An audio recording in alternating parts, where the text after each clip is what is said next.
Bona tarda, soc l'Eduard i en representació de l'equip format per mi, pel Pere i per l'Obo us venia a defensar que efectivament s'ha d'homogeneïtzar el currículum de la selectivitat a l'estat espanyol. Deixeu-me parlar del succés més important que succeirà aquest any en la història d'Espanya. No són les eleccions. És la boda d'Íñigo Nieva i Tamara Falcó. Un casament que serà espectacular. Se n'ha parlat. Se n'ha parlat també de les declaracions de la Tamara, que no estaria amb cap persona que li fos infidel en un nanosegon en el metavers. Però què és un nanosegon? És una milionèsima part d'un segon. I què és un segon? Un segon és la duració de 9.192.633.770 oscil·lacions en la radiació emesa en la transició entre els dos estats i per fins de l'estat fonamental de l'isòtop 133 de l'àtom de cesi a temperatura 0 Kelvin. Per què necessitem una cosa tan enrevessada, tan complicada per definir què és un segon? Per què el sistema internacional homogeneïtza, harmonitza, estabilitza totes les mesures? Perquè és evident, perquè si no el món no funcionaria. Imaginem-nos que en una carrera de Fórmula 1 diem que el pilot ha tardat una miqueta més que l'altre. O que quan m'operen, l'anestèsia que ens desperti una mica després de l'operació. És impossible, és necessari estabilitzar, harmonitzar i sobretot homogeneïtzar. Fixem-nos en un exemple. A l'estat medieval, la mesura de la distància es mesura a través de vares. Què succeeix? Que en diferents comunitats autònomes les vares eren diferents. Mentre que una vara a Girona era 1,5 metres, una vara a Balears era 0,7 metres. O el mateix, i el que és molt pitjor, amb la beguda alcohòlica, amb el vi. No és el mateix una roba, és a dir, una mesura de quantitat de líquid, que eren 0,6 litres a Alacant, que una roba a Barcelona, que eren 30 litres. Us poden arribar a estafar senzillament perquè no parleu el mateix llenguatge, perquè no està homogeneïtzat, perquè l'homogeneïtzació és necessària. És a dir, imaginem-nos a l'estat del segle passat, de fa 2 segles, de l'edat medieval. Cada castell, cada regne, té la seva interpretació sobre què és una mesura. Com es soluciona això? Molt senzill. Sistema internacional. És el que van arribar uns senyors que el 1789 a França van decidir tallar-li el cap al rei. Homogeneïtzar. Fer que tots els ciutadans siguin iguals. Perquè aquí estem parlant del principi d'igualtat. Nosaltres definim selectivitat com la prova escrita que realitzen els estudiants que desitgen accedir als ciclos o estudios de universidad o ciclos formativos en universidades públicas y privadas de España. Dicho examen forma parte de la evaluación de bachillerato para el acceso a la universidad. ¿Y qué entendemos como homogéneo? Homogéneo es que está formado por elementos con características comunes, referidas a su clase o naturaleza, lo que permite establecer entre ellos una relación de semejanza y uniformidad. ¿Qué significa homogéneo? Que entre dos elements hi ha una relació de característiques comuns. Significa això que els dos elements, posem l'exemple, un globus vermell i un globus blau, són homogenis, són un globus, però un és blau i l'altre és vermell.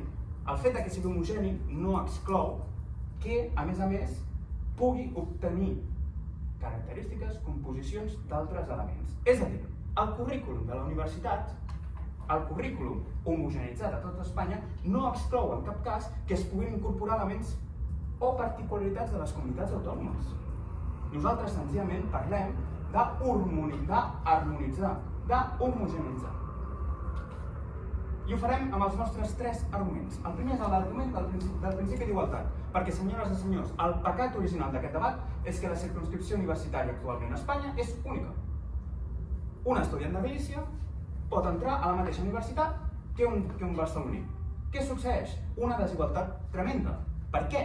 Perquè les comunitats autònomes tenen la prerrogativa de decidir no només el currículum d'universitat, sinó, a més, l'examen. Nosaltres en cap cas parlem de l'examen, només parlem del currículum de la universitat. El segon argument és l'argument de la innovació, perquè nosaltres, l'equip contrari, potser parlarà d'homogeneïtzar història de Catalunya, història d'Espanya, no. Parlem d'homogeneïtzar com el que ja ha dit la Pilar Alegría a la seva proposta. Què s'imaginen vostès incloure al currículum de batxillerat una competència oral o saber fer l'RCP? I el tercer argument, l'argument de l'equilibri òptim. Per què és l'equilibri òptim entre el principi de subsidiarietat i el principi d'igualtat estatal? Moltes gràcies. Imaginemos que nos encontramos ante un rompecabezas. Lo miramos, lo damos vuelta, intentamos encontrar la pieza que falta. Sin embargo, encontramos que esta pieza choca. Estas piezas no encajan del todo. Lo que nos vendrán a presentar aquí es que la solución a esta pobre pieza de puzzle a la que le falta su otra pieza es esta, que claramente no encaja. Bien, hoy hablaremos sobre por qué homogeneizar el currículum de selectividad no es algo que se debía hacer. Buenas tardes, boa tarde, arratsaldeon, bona tarda. Somos Sergi, Eva y Elena y hoy mostraremos 3 argumentos por los que no se debería homogeneizar el currículum de selectividad. El primer concepto que tenemos que definir es qué es la selectividad, cuál es el sistema actual de acceso a la universidad. Pues los alumnos que quieren acceder a la universidad en España se presentan a la selectividad para obtener una calificación que tiene 2 partes. La nota de acceso sobre 10 puntos, que se compone de la media de bachillerato y la media de la fase general en un 60 y 40% cada una, y la nota de admisión, que sí es sobre 14 puntos, donde ya entran las asignaturas de la fase específica. Bien, cada comunidad autónoma tiene en España la autonomía para establecer sus propios exámenes y criterios de evaluación dentro del marco establecido por el Ministerio de Educación y Formación Profesional.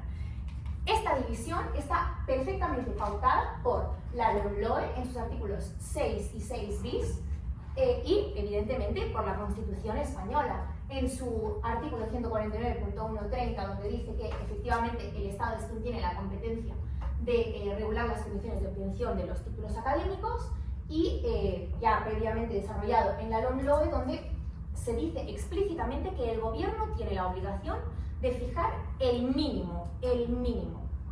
Vamos a recordar esto del mínimo.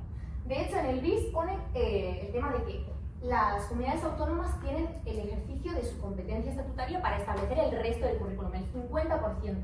Y de hecho, esta es una garantía que tiene también en el artículo 2 de la Constitución. Pues bien, aquí vemos cómo las decisiones se toman lo más cerca posible de los estudiantes. Pero cabe definir una cosa más: el sistema de distrito único universitario. Es gracias a este distrito único que los alumnos de todas las comunidades autónomas pueden utilizar esta nota que obtienen para acceder a cualquiera de las universidades del Estado. Este sistema se instauró en el año 2001 y gracias a él los alumnos no están limitados a las universidades de su comunidad de origen. En cuanto al hecho de homogeneizar la selectividad, entendemos que afecta tanto al currículum de bachillerato como al examen de selectividad en sí, proponiéndose entonces un modelo donde sería un examen homogéneo, bien está el tema. Cabe aquí hacer la importante distinción entre lo que es el contenido de las asignaturas, los aspectos formales, los aspectos materiales, como son la dedicación horaria a cada asignatura, el contenido concreto de los temas, y los aspectos formales de las pruebas en sí. Estos son las pautas de corrección, la estructura del examen, etc. Partimos de la base de que en el sistema actual hay muchísimas disparidades entre comunidades autónomas en aspectos formales, como por ejemplo los criterios de deducciones por faltas de ortografía, como expondrá mi compañera Eva posteriormente. Pues bien, habiendo hecho estas definiciones, pasamos ahora a presentar nuestros 3 argumentos. Presentaremos en primer lugar un argumento de identidad regional, por el que demostraremos que la propuesta de homogeneizar el currículum de selectividad pone en peligro la enseñanza de las particularidades regionales, como por ejemplo las lenguas cooficiales en las que os he saludado a todos hoy. Nuestro segundo argumento es un argumento de autonomía, por el que demostraremos que la propuesta de homogeneizar la selectividad es en realidad un intento de menoscabar el orden constitucional y quitar competencias a las comunidades autónomas. Y nuestro tercer argumento es un argumento de propuestas alternativas. Aquí vamos a explicar diversas alternativas a una homogenización general que no requieren retirar competencias a las comunidades autónomas y que sí pueden resolver el problema de base, que son las desigualdades intercomunitarias. En definitiva, con estos 3 argumentos vamos a mostrar que para el puzzle que os hemos traído, que representan las desigualdades de acceso a las universidades, la pieza que falta no es la homogeneización del currículum de selectividad y que por tanto no debería hacerse. Gracias, eskerrik asko y gracias. Bé, bona tarda a tothom. Soc el Pere i en nom del meu equip venim a defensar que s'hauria d'homogeneïtzar la selectivitat. Com ha introduït el meu company, la nostra posició pivota sobre 3 arguments principals, el primer del qual és l'argument basat en la igualtat. Com ha reconegut el propi equip contrari, aquí el pecat original, ja ho ha dit el meu company en el seu torn, és que tenim un sistema de districte únic, de circumscripció universitària única. No definiré el que és perquè el propi equip contrari ho ha reconegut i és que és així, però aquest és el pecat original. És a dir, aquest és el punt de partida i no és objecte del debat. L'objecte del debat és si, donat aquest punt de partida que ens ve donat, si hem d'homogeneïtzar la selectivitat. I és evident que sí, per una raó d'igualtat i per una raó de mèrit i capacitat. Bàsicament, entenem que, donat que aquest sistema el que permet és accedir a qualsevol universitat amb independència del lloc on s'hagi fet la selectivitat, la lògica més elemental vinculada al principi d'igualtat imposa que tots haguem de competir en les mateixes condicions. Perquè si no és discriminatori, per accedir a uns mateixos llocs, a unes mateixes universitats, són les que són les universitats, s'exigeixen proves d'accés diferent. Evidentment, per accedir a un mateix lloc, exigir proves d'accés diferent i amb diferents nivells de dificultat, com després veurem en proves, això evidentment és discriminatori i vulnera flagrantment el principi d'igualtat.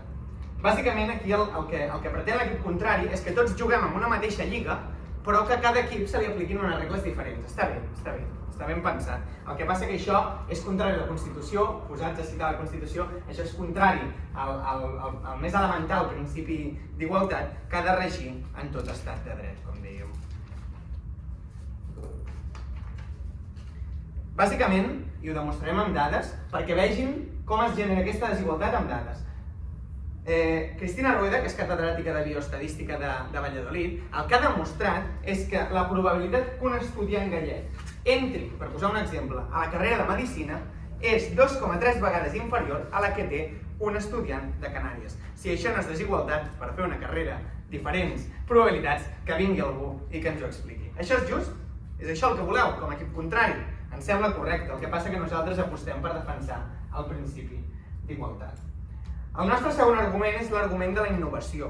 En base a aquest argument entenem que la possibilitat d'introduir noves competències al currículum de selectivitat, així com també la possibilitat d'anar adaptant el currículum de la selectivitat, és més factible i és més flexible si partim d'una selectivitat que sigui homogènia. Quan ens referim a aquestes noves competències que, per exemple, es podrien introduir, ens estem referint, per exemple, a competències d'oratòria, competències de noves tecnologies, de gènere. És evident que tot això, que sigui dit, ens farà més competitius a nivell europeu, això és més factible i és més senzill de fer si partim d'una selectivitat que sigui homogènia.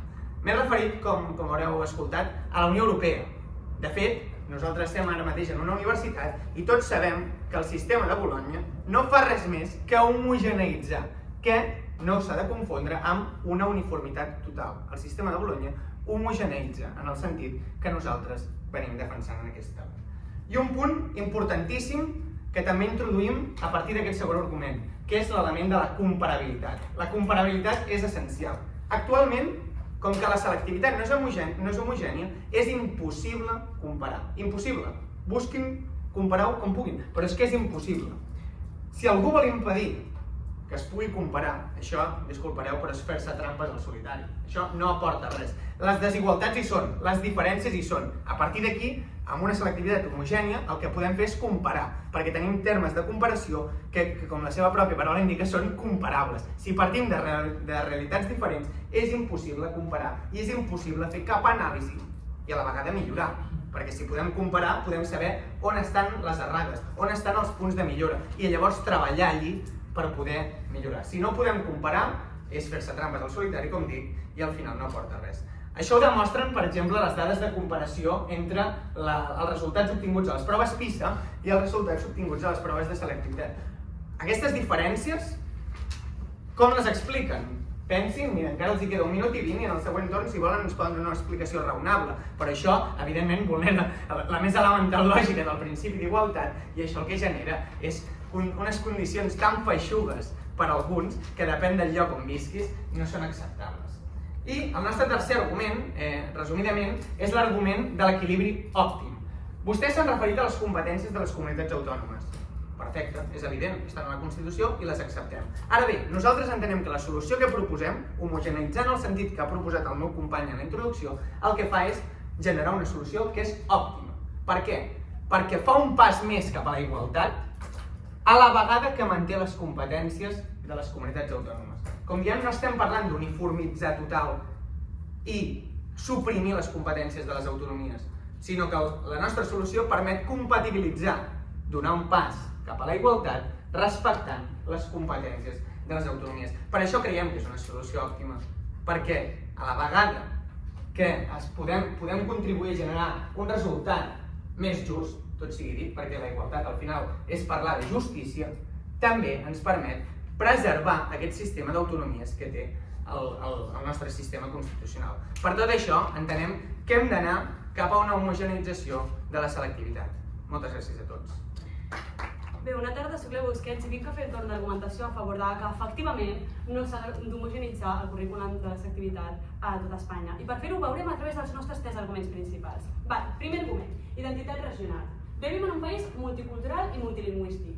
I aquesta multiculturalitat és justament el que ens dota de riquesa, tot i que l'equip contra ells digui s'ha d'homogeneïtzar tot perquè si no no ens entenem. No, aquesta diferència és justament el que ens dota de riquesa. Però què passa? Que cada vegada més aquesta riquesa es va perdent. Per què? Ho veiem, per exemple, amb l'ús de les llengües de les comunitats autònomes. Menys de la meitat de la població les utilitza a la seva pròpia regió. I els experts senyalen que la causa quina és? La poca protecció oficial que es fa d'aquestes. Per tant, quina pot ser una possible solució en aquesta, que estem veient i que seguim aplicant? L'educació.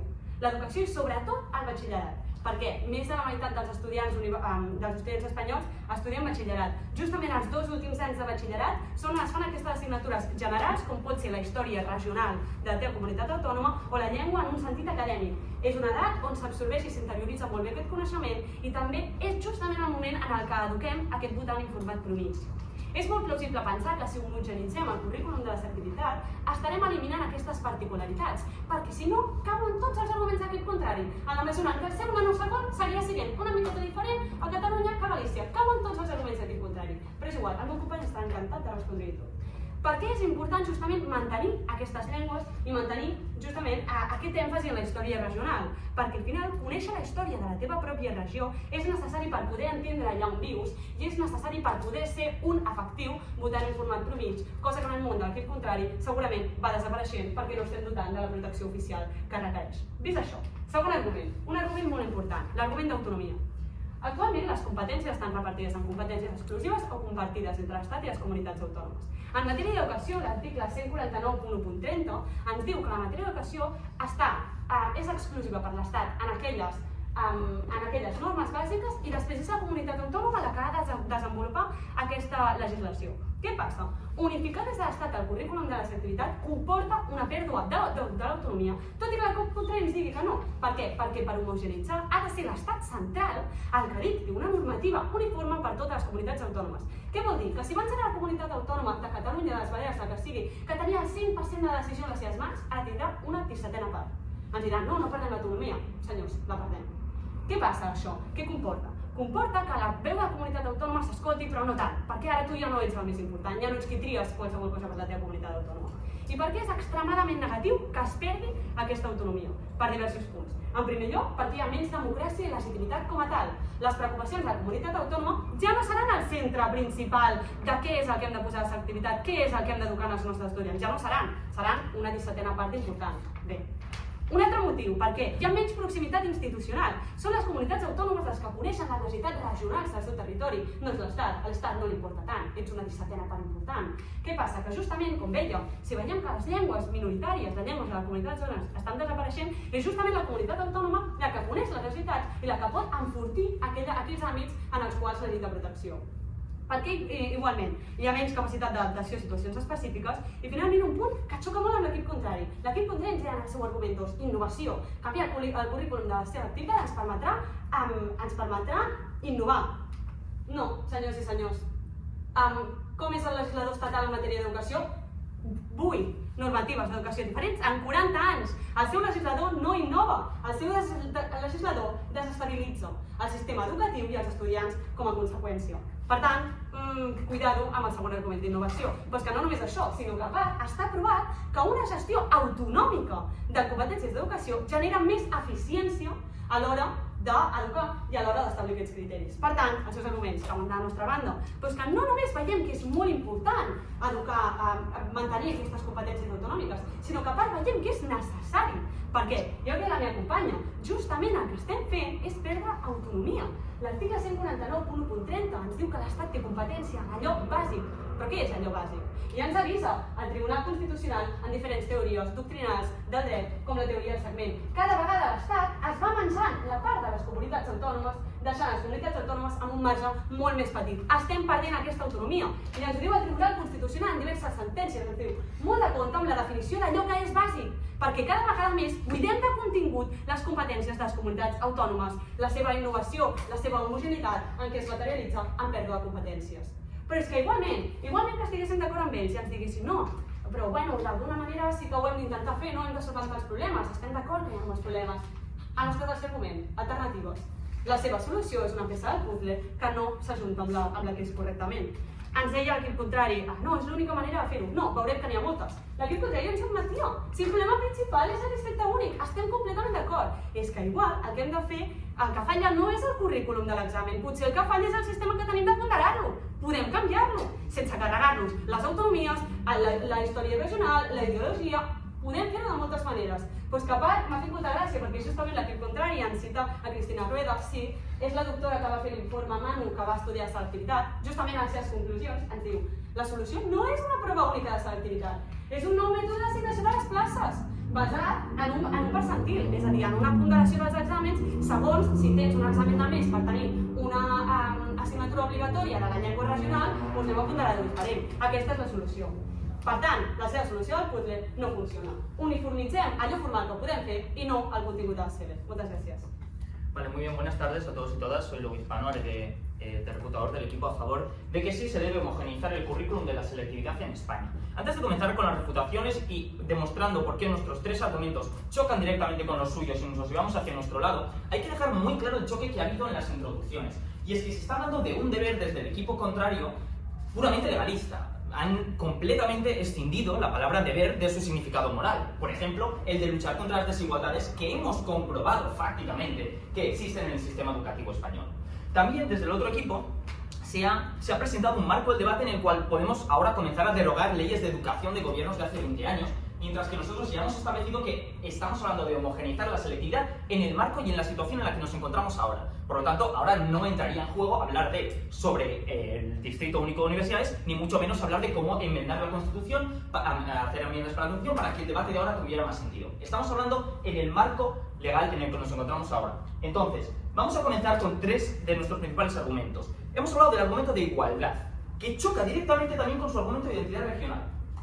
Se nos ha hablado, por ejemplo, de que la identidad regional peligra si se homogeneiza el temario de la selectividad. Pero también sabemos que si se homogeneizasen las pruebas de catalán en los países catalanes, tendríamos una base mucho más sólida de aquello que se ha de estudiar del catalán, para que no solamente exista un sentimiento de solidaridad entre aquellas regiones que hablan catalán, sino que además se normalice el estudio del catalán y se fomente el hecho de que, por ejemplo, los catalanes estudiemos más cultura y literatura balear o de Valencia y viceversa. Por lo tanto, el tema de identidad regional ignora el hecho de que la homogeneización es posible en varios niveles y que la homogeneización no tiene por qué ser total.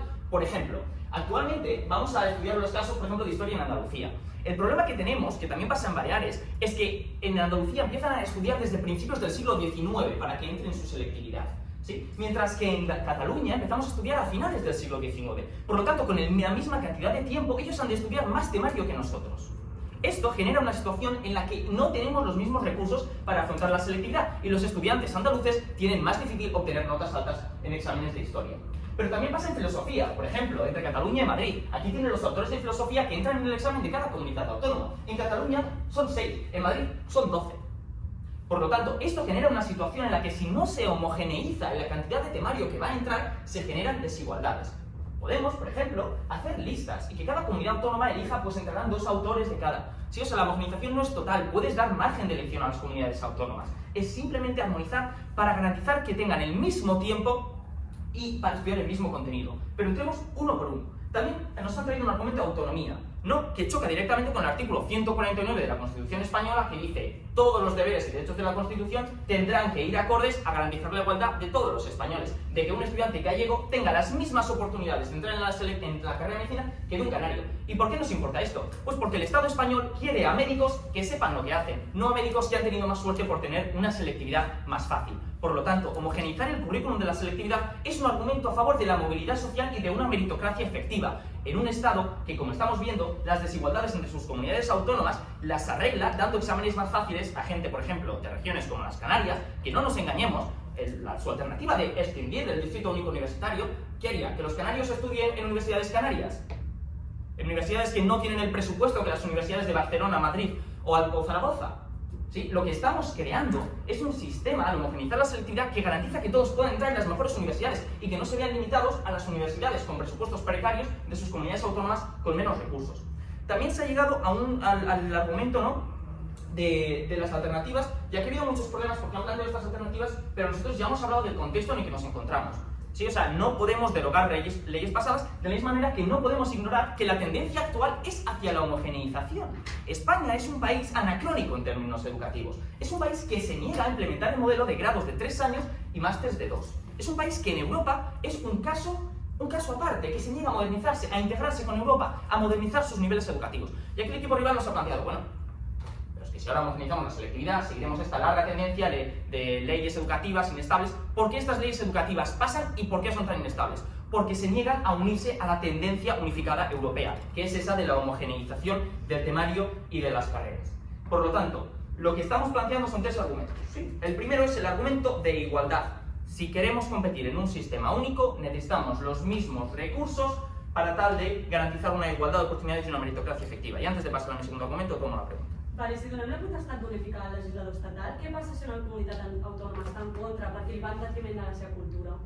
Muchas gracias. Ya hemos explicado que la homogeneización, por ejemplo, es simplemente poner en común, organizar aquellas cosas que habrán en común. Por ejemplo, Historia de España, matemáticas, inglés, cosas que todos estudiamos. Aquellas materias como el catalán se pueden homogeneizar a nivel de región, por ejemplo, de los países catalanes, o se pueden homogeneizar simplemente estableciendo, bueno, qué criterios de evaluación queremos tener para estas lenguas, ¿no? Vamos a valorar su expresión oral, vamos a evaluar que sepan escribir textos en este formato periodístico. Después, cada comunidad puede añadir su contenido que quiera. Por ejemplo, en Andalucía, el hecho de decir, pues vamos a comenzar en la selectividad a evaluar Historia de España desde finales del siglo XIX, no quita que ellos no puedan estudiar al andaluz, no quita que Catalunya pueda estudiar la historia del catalanisme polític del segle XIX.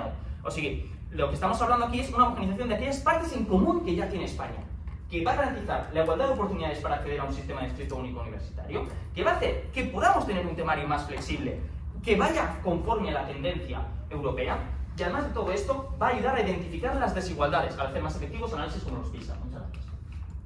1 minut i mig s'han passat d'exordi dient com diferents models que tenien per mesurar es passen a un únic model, únic, homogeni i sense cap diferència respecte als altres, sense cap particularitat. 1 minut i mig de la seva introducció, per després procedir-nos a dir que no, que homogenitzem a mitges, que les coses que ens interessen sí que les homogenitzem, les altres no vagi a ser que la caguem amb la nostra línia. Això és un greu error. Per començar, el seu cas és automitigatori. En el moment en què ens venen que hi ha com grans desigualtats, tal i qual, que després veurem com no es produeixen, però ens comencen venent la discriminació que pateixen. Ara bé, ens fan creure que homogeneitzant el temari de les assignatures comunes, que ja és bastant similar entre comunitats autònomes, ja seria suficient. I, en canvi, just precisament les assignatures on hi ha trets particulars, com història, com la llengua del territori o el que sigui, aquesta, que just on ja haurien o podrien haver-hi diferències, aquestes no les homogenitzen. No té sentit el que estan dient. Sobre el punt de la discriminació i la dificultat. El que diem nosaltres és que és un complet mite. Per què? I ho justifiquem. Aquí podem veure la nota mitjana de 2 anys diferents de selectivitat. La primera és del 2022, la segona del 2018. Com poden veure, no s'assemblen en res aquests mapes. Saben per què és això?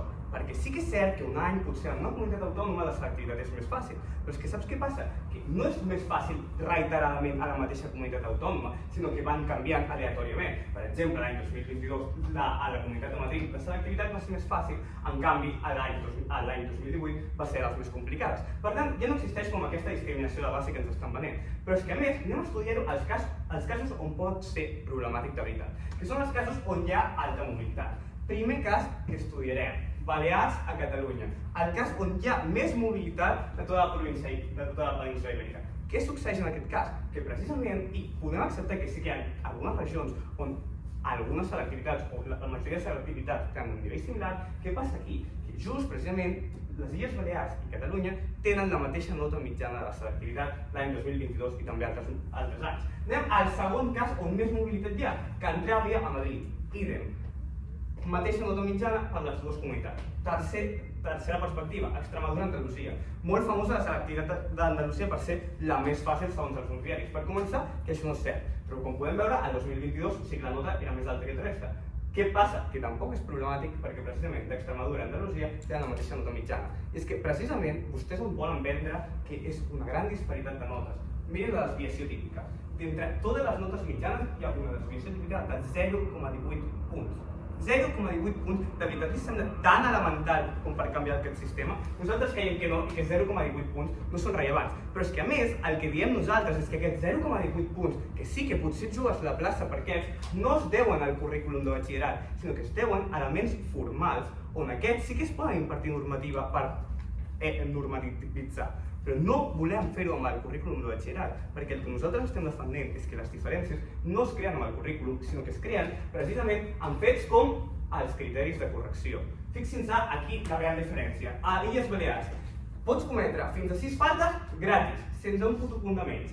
Vas a Extremadura, cada falta que facis, una vegada que t'equivoques, patapam, mig punt menys. Aquí és on estan les diferències. Però és que aquí vostès no homogenitzen res, perquè vostès juguen amb el currículum. Això no és currículum, això són pautes d'avaluació. I aquí és on està precisament la diferència del 0,18 punts de desviació típica, en coses com els criteris d'avaluació. Per tant, no serveix de res homogenitzar el currículum si no canvies aquestes coses. De fet, canviant aquestes coses ja elimines els trets característics i les diferències. La seva pregunta. Sí, el tema del debat és si cal homogenitzar el currículum de la universitat, no si cal unificar la plaça d'activitat, que és un altre tema. Per què vostè està parlant que la diferència a la desviació típica és tan reduïda, però en canvi parla d'aquella disparitat en els criteris?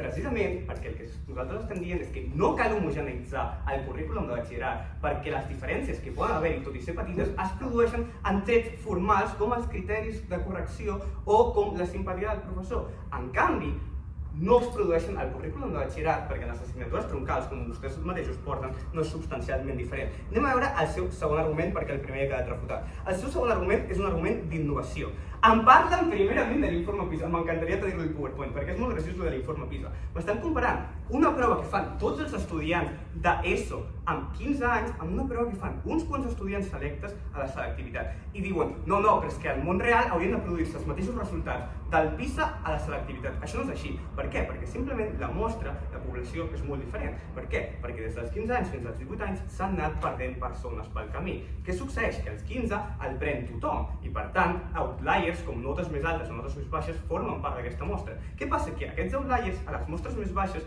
no formaran part de la selectivitat perquè ja s'hauran anat, perquè no hauran aguantat el sistema i per tant no estaran avaluant la selectivitat. I segon, perquè hi ha diferències entre... No és el mateix si els teus amics estan estudiant batxillerat, com pot passar en comunitats com Catalunya, Madrid o les més poblades, a altres, a zones rurals, on gairebé ningú estudia. Per tant, no és comparable, estan comparant peres amb pomes amb l'informe PISA. Ara, el seu segon argument em diuen que és creïble que s'innovi. Per què s'hauria d'innovar? O sigui, vostès m'estan deixant al legislador, només un únic legislador central, que imposi un currículum i que aquest currículum hauria de ser innovador perquè el legislador decideixi. Amb el sistema actual, precisament les comunitats autònomes, amb el seu afany de voler competir entre elles, poden afegir assignatures innovadores que creïn més valor afegit per ser una millor comunitat autònoma i no un únic legislador estatal, com ens volen vostès dir. Respecte al tercer argument, és que es refuta sol al moment en què la meva companya ja l'ha dit a la teoria del segment y todas estas cosas. Por todo eso, muchas gracias. Bien, comentemos un poco cuáles han sido los mayores choques en este debate. En primer lugar, el equipo contrario nos ha traído un argumento de igualdad, ¿no? Nos han hablado mucho de competir en igualdad de condiciones. Este punto ha quedado perfectamente refutado en el sentido de que nos han traído una autoridad, nos han traído a la doctora Cristina Rueda, nos ha venido fantástico, como ha dicho Sergi y como también ha dicho Eva, la propia doctora Rueda está en contra de esta homogeneización que ustedes mismos proponen, entonces ha sido más que refutado con, además, datos. Nos han venido a decir en este mismo argumento que hay un robo sistemático de plazas. En este caso ha quedado perfectamente refutado por parte de Sergi, que con datos, con números, con evidencias claras y que podemos acceder todos, que está de nuestro lado este argumento y que por lo tanto homogeneizar no es la solución a un problema de robo de plazas que no existe. En segundo lugar, nos han traído un argumento de innovación, ¿no? Nos han dicho que es más factible innovar y avanzar en nivel educativo. Esto ha quedado perfectamente refutado cuando Eva nos ha explicado la historia que tiene el legislador estatal en términos de educación, en tal que el legislador inestable y en tal que algo que podemos entender todos y que ha dicho también Sergi, es algo que genera inestabilidad para los alumnos y que además hay una buena competición entre las comunidades autónomas que si regulan ellas se puede llevar a mayor innovación que homogeneizando, por lo que este argumento cae también completamente de nuestro lado. En tercer lugar, nos han traído también el argumento del equilibrio óptimo, ¿no? Donde homogeneizar es óptimo, entonces, bueno, más o menos podemos no tener competencias entre las autonomías. Esto, tal y como ha explicado Eva con el marco que ha dicho a nivel legal y como también ha dicho Sergi, las competencias de las autonomías son algo fundamental para el Estado y tal y como funciona hoy en día, por lo que no han demostrado que hubiera suficiente causa como para terminar con estas competencias de las autonomías. Este se ha refutado por sí solo. Pero volvamos a los puntos de choque más importantes, ¿no? Nos han traído el argumento del informe Manu con Cristina Rueda, esto ha quedado clarísimo. Además, estas diferencias de las que hablan, tal y como ha expuesto también Sergi, son diferencias que se pueden solventar con otras cosas, como por ejemplo lo que hemos expuesto en la argumentación de homogeneizar criterios estandarizar criterios de corrección. Estos son aspectos formales y no cosas del currículum de selectividad como tal.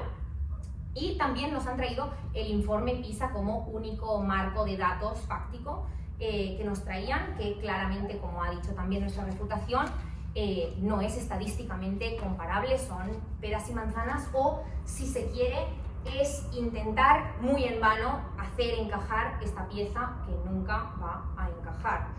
Recordemos bien este puzzle. Hemos a lo largo del debate establecido cuáles son las posibles carencias de nuestro sistema. Nuestro equipo ha planteado diversas opciones de por qué están existiendo estas desigualdades.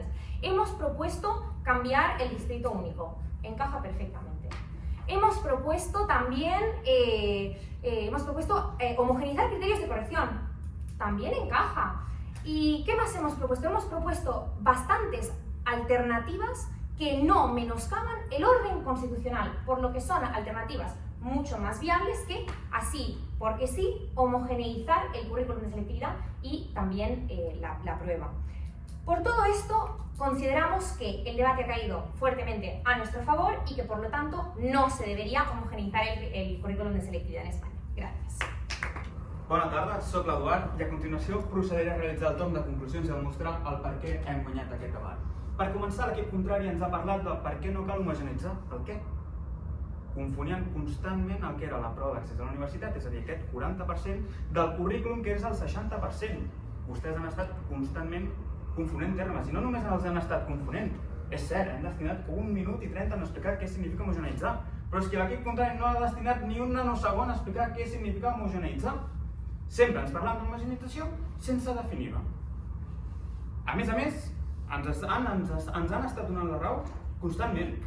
Per exemple, el seu primer argument, l'argument de la identitat regional, ha quedat demostrat, com ha dit el meu company Lobo, que a través del nostre tercer argument, el de l'equilibri òptim, el que defensem és que un correcte balanç entre el principi de subsidiarietat de les comunitats autònomes a decidir, per exemple, si volen utilitzar el català a la prova, però també hi ha el principi d'igualtat. Per què?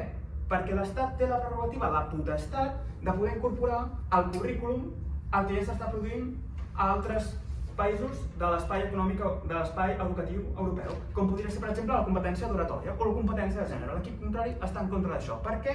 Perquè es veu que hi ha algun govern comunitari que potser és autoritari, perquè és cert, vostès parlen de 1 cada 17, jo parlo de 1 cada 19. Nosaltres hem dit que 1 de cada 19 és més difícil de controlar si hi ha alguna agenda autoritària que 1 de cada 1. I el nostre argument, l'argument de l'equilibri òptim i l'argument de la igualtat ha desmuntat clarament el seu argument de la identitat regional. Nosaltres conservem la identitat regional, nosaltres no la volem perdre, ens sembla molt interessant, però és que nosaltres hem defensat que efectivament només cal establir un mínim comú múltiple, no un màxim comú divisor. El seu segon argument, l'argument de l'autonomia. Ens han parlat que hi ha menys democràcia, menys proximitat regional, canvis de la llei d'educació, i el meu company Lobo que els ha dit, estem parlant d'homogeneïtzar el currículum de la selectivitat. Ens sembla molt interessant aquest debat, però és que no estem parlant de si hi ha canvis de la llei d'educació, no, estem parlant del currículum de la universitat, de batxillerat. Ens han parlat de més proximitat regional, afirmativament, és el que nosaltres defensem el nostre tercer argument, l'argument de la subsidiarietat. I ens han parlat d'una gestió educativa de menys democràcia, és a dir, la democràcia existeix o no existeix, sigui a la comunitat autònoma o a l'Estat. No varia, perquè vostès no estan parlant d'un instrument, jo els parlo de la política que s'ha de fer. I el tercer ens han parlat de les alternatives, ens han dit, el problema és el districte únic, i nosaltres hem dit, home no, el districte únic el que fa és redueix la mobilitat social, el que fa és impedir que estudiants que són valuosos es puguin moure a universitats, perquè quin és el quid del debat? Per què? No només pel principi d'igualtat dels estudiants, sinó pel principi d'igualtat de tots els espanyols de rebre una atenció sanitària com toca. Que si m'agafa una apendicitis a Galícia no em tracti un doctor que sigui molt pitjor que si em passa a Canàries.